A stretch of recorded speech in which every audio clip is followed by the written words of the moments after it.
Okay, one thing that I'll say time and time again with these Pokemon Go videos is you gotta have your Pokemon shiny. I repeat, you're not playing Pokemon Go if you don't have your Pokemon shiny. You're actually lacking if you don't have your Pokemon shiny. It is actually scientifically proven you will win less games if you don't have shiny Pokemon in your lineup.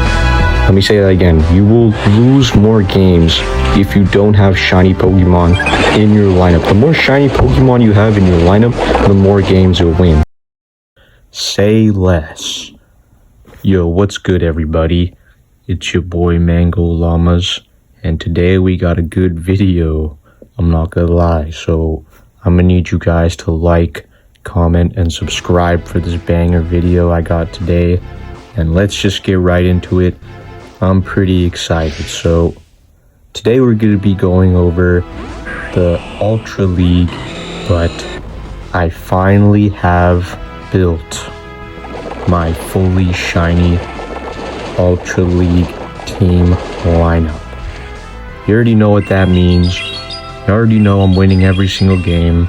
And I mean, I didn't win every single game, but I was winning a lot, so I got some nice gameplay for y'all. No cap. So I would also want to thank you guys for my last Pokemon Go video. That shit did pretty good. I'm pretty happy about that. It got 51 views. I just wanted to thank you guys for that. Thank you guys so much. And we're gonna keep going with the video. So first, I might show you guys my Pokemon I'm using in this video. Like, I'm just gonna show the IVs. I'm gonna go over the charge moves and the moves in the video, but you'll see my Pokemon that I'm using in the beginning of the video and their IVs and proof that they are shiny.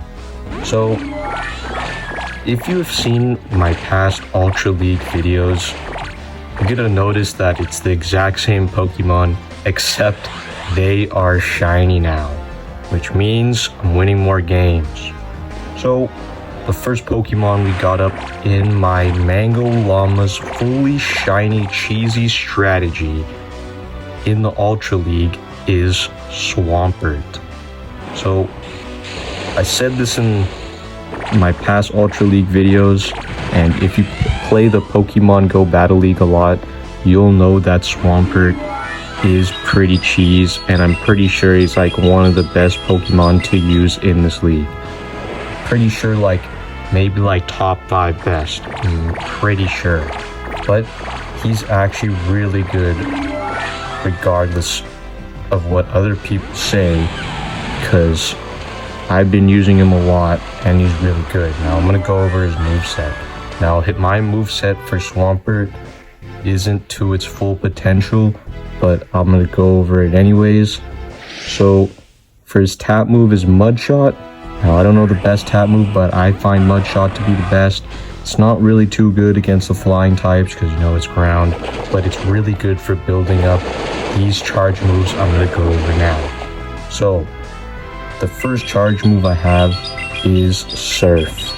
Now this is why my Swampert is not built to the full potential, because if you can, instead of getting Surf, you want to get Hydro Pump, because Hydro Pump builds faster.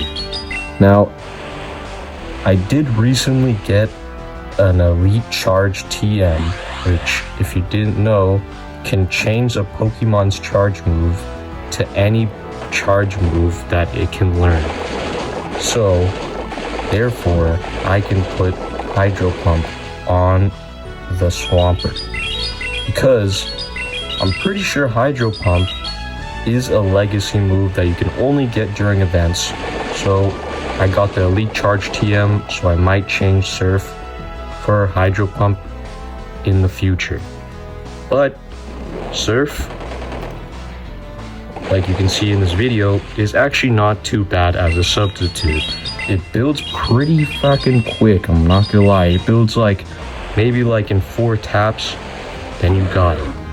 So it's a pretty good move to use just to throw out there, get your opponent's shields gone. But yeah, the first move on the Swampert is Surf. Second move we got is Earthquake. Now, Earthquake is actually a pretty interesting move because Earthquake is a pretty damaging move. And for me at least, I feel like it just builds faster on the Swampert. On the Swampert, I have the Mud Shot, right? And the Mud Shot I feel like is a good move to charge up your charge moves.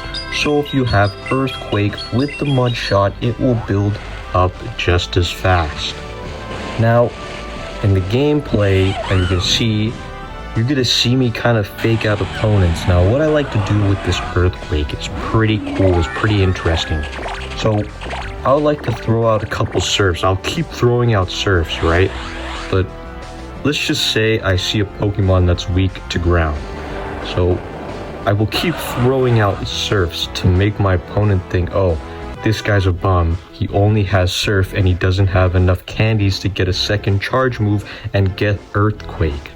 Now, that's where my opponent goes wrong, because after I keep throwing out Surfs, like I'll keep throwing it out even after they don't have any more shields, and then I just randomly hit them with the Earthquake, and it's GG's, done deal. So that's it for the first Pokemon. We got Swampert with the Mud Shot, Surf, but if you can get Hydro Pump, replace Surf with that, and we got Earthquake. Alright, second shiny Pokemon in the Mangollamas fully shiny Ultra League strategy is Togekiss.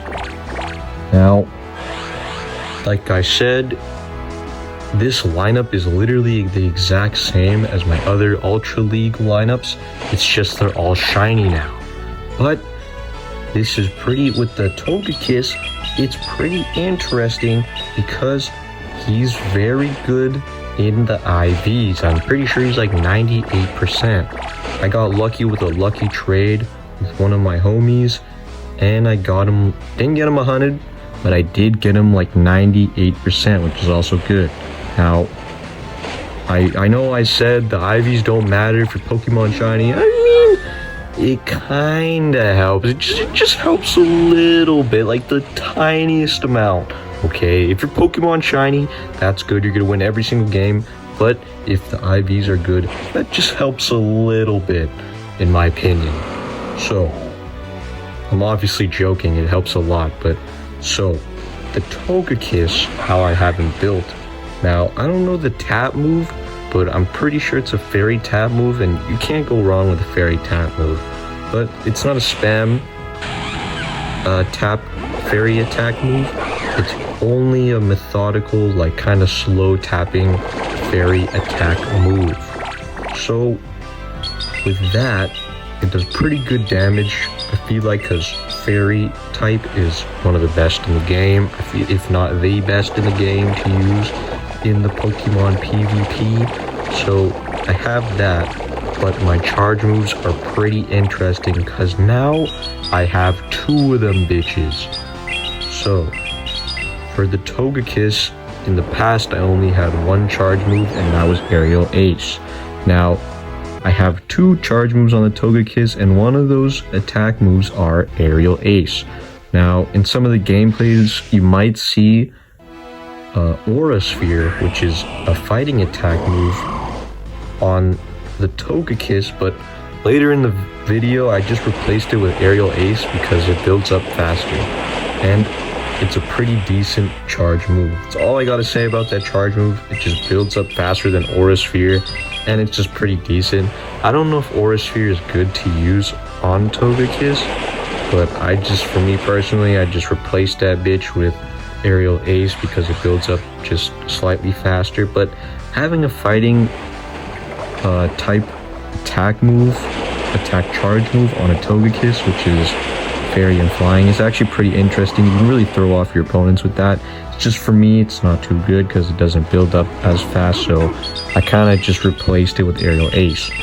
Now, the second charge move on the Togekiss is Flamethrower.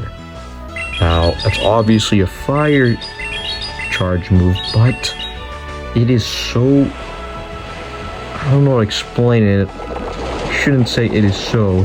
It's pretty tricky, I'll just say that.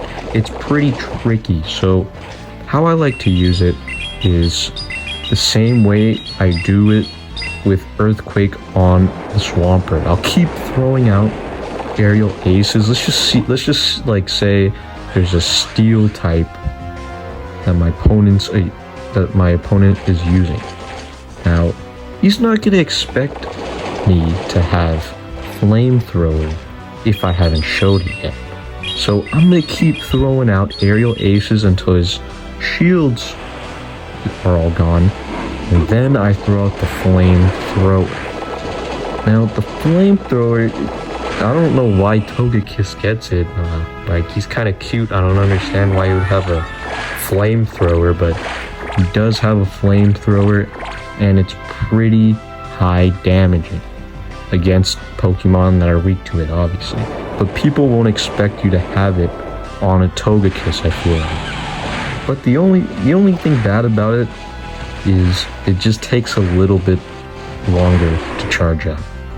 So for the Togekiss, we got a Fairy Tap move, which I don't know, Aerial Ace for the first charge move, and Flamethrower for the second charge move. Okay, we're gonna go over the last Pokemon here, and if you've made it this far into the video, please subscribe and like the video. I would really appreciate it, and make sure you go watch my other videos if you enjoyed this one.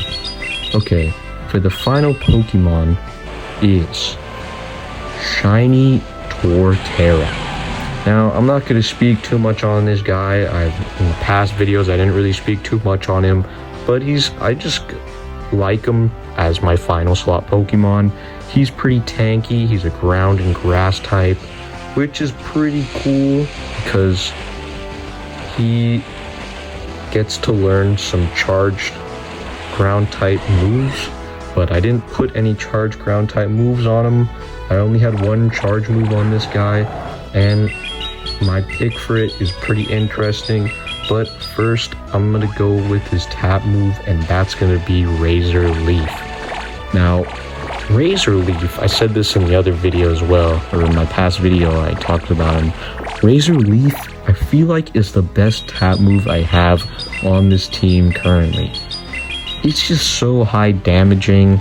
It's really slow, which is one thing because it builds up the charge move faster. I'm not too sure. Maybe if you had a spam attack move, it would build up faster, but this one's really slow and it builds up the charge moves, I feel like, as fast as if you had it a tap move, like a spam attack move, but still it is very high damaging.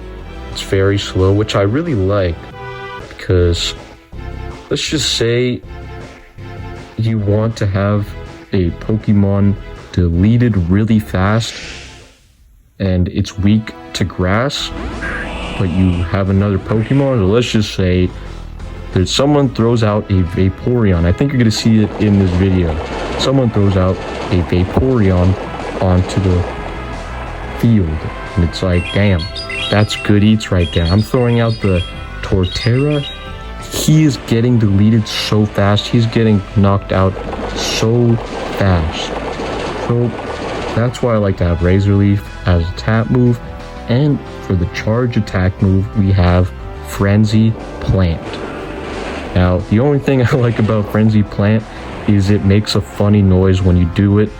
Other than that, I don't know what it's good for. It builds up kind of mediocre. It's a grass type move, which I don't think is too good, but it just makes a funny sound when you play it. Alright, so thank you guys so much for watching. I feel like this is one of my best Pokemon Go lineups that I've covered so far because it's fully shiny, obviously. So to go over it again, we got Swampert fully shiny, Togekiss fully shiny, and Torterra fully shiny. Now, I hope you guys enjoyed the video. Please like and subscribe. I really appreciate it, and go watch more of my videos.